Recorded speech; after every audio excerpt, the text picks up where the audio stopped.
네, 안녕하십니까. 2021년 8월 1일 울프입니다. 구리 알루미늄 롱으로 가자 라는 내용으로 아침에 주말에는 ETF를 공부하는 날이니까요. 타이거 금속 선물 ETF입니다. 타이거 금속 선물 ETF 같은 경우에는 구리와 알루미늄, 니켈, 원자재에 투자를 한다라는 내용이고, 이 주가 추세상 하락은 끊고 다시 상승하는 흐름을 보여주고 있습니다. 때문에 저의 의견은 매수 의견이고요. 그 위에 일주일 이내 급등한 섹터 ETF를 소개하자면 타이거 코스타 150 선물 인버스입니다. 투자 아이디어입니다. 전기차, 배터리 등 필수 원자재에 들어가는 이 구리와 알루미늄에 대해서 말씀을 드리는 부분이고, 이런 원자재는 공급보다는 수요 상승이 좀 부각되는 환경에 지금 노출되어 있다는 것이죠. 자, 이런 구리와 알루미늄의 수요 증가로 당연히 공급보다 수요가 더 많아지면 가격이 상승이 되므로 이러한 상승을 예상을 할 수가 있다.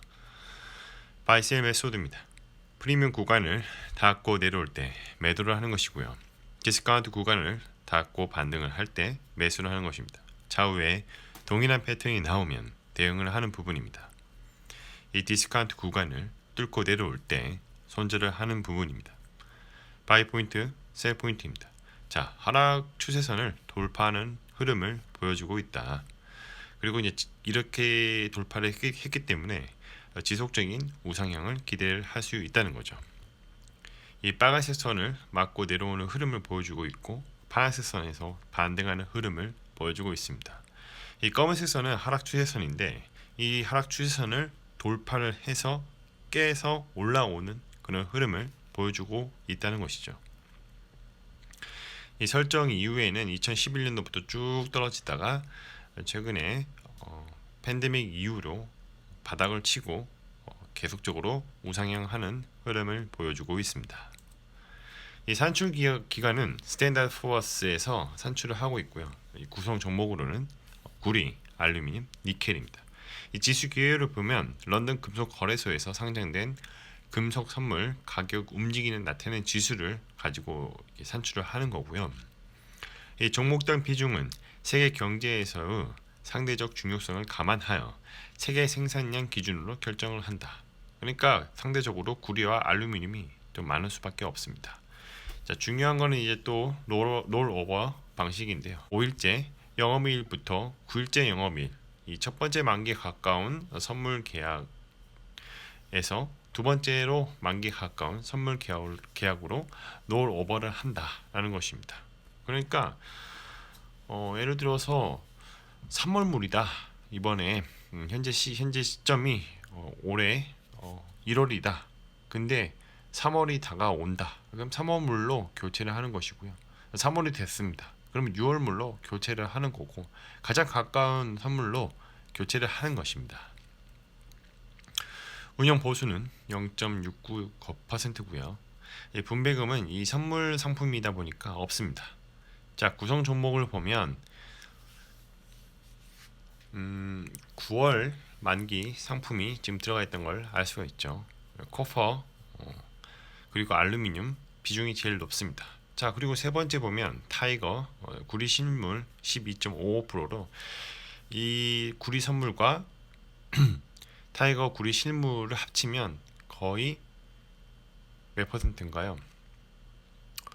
51% 정도에서 절반 이상을 차지하고 있습니다. 자, 네 번째에 있는 상품이 바로 니켈입니다. 8.25% 제일 적습니다. 자, 저의 코멘트는 원자재 수요 중 핵심 금속 구리와 그리고 알루미늄 수요가 다시 증가할 것이라고 기대를 하는 것이죠.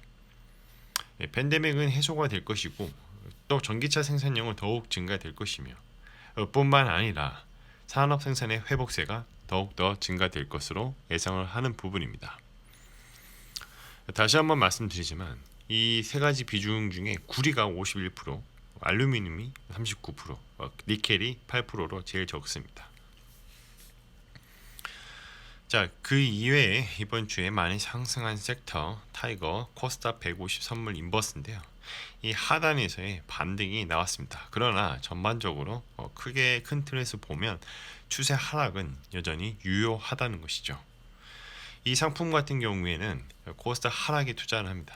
정확하게는 이 상품이 들어가 있는 ETF에 들어가 있는 어떤 포지션이냐. 자, 코스닥 150 선물 9월물 숏 포지션이 들어가 있는데 마이너스, 그러니까 숏 포지션에 15.2 계약이 들어가 있다는 거죠.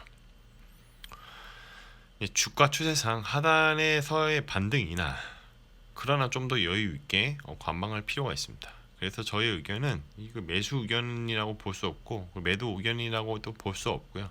일단은 관망을 하자. 내가 갖고 있으면 정확하게는 이제 반등이 나왔다고 해서 일시적일 수 있으니까 매도 의견이 더 가깝지만 혹시 모르니까 언제든지 매수를 할 준비는 하고 있어야죠. 하지만 지금 가격에서는 매도 의견이 맞다고 저는 생각을 합니다. 매크로적인 측면에서는 우리나라의 기업 실적이 좋고 150, 그러니까 코스닥의 같은 경우에는 제약 바이오가 상대적으로 많이 있고, 그리고 이제 최근에 제약 바이오가 그렇게 많이 오르지도 않았습니다. 더 오를 수 있는 가능성이 충분히 있기 때문에 좀 더 관망을 하고, 만약에 관망을 해야 되는 부분이고요.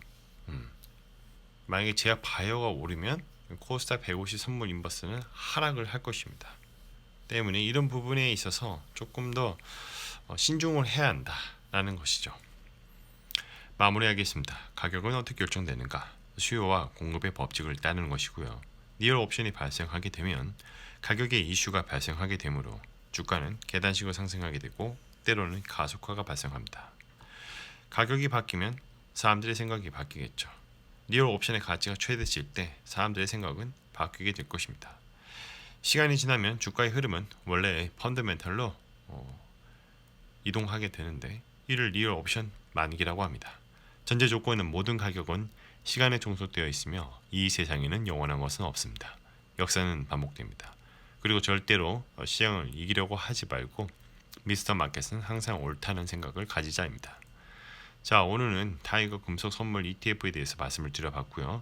구리와 알루미늄 그리고 니켈 원자재에 투자한다 라는 내용으로 이 주가 추세상 하락을 끊고 다시 상승하는 흐름을 보여주고 있습니다. 즉 원자재의 공급보다는 수요가 더 증가가 되기 때문에 그 수요에 대한 예측이 바로 선물 가격에 반영이 되고 있다. 컨텐츠가 좋았다면 구독과 좋아요, 알람 설정 부탁드립니다. 오늘도 들어주셔서 감사합니다.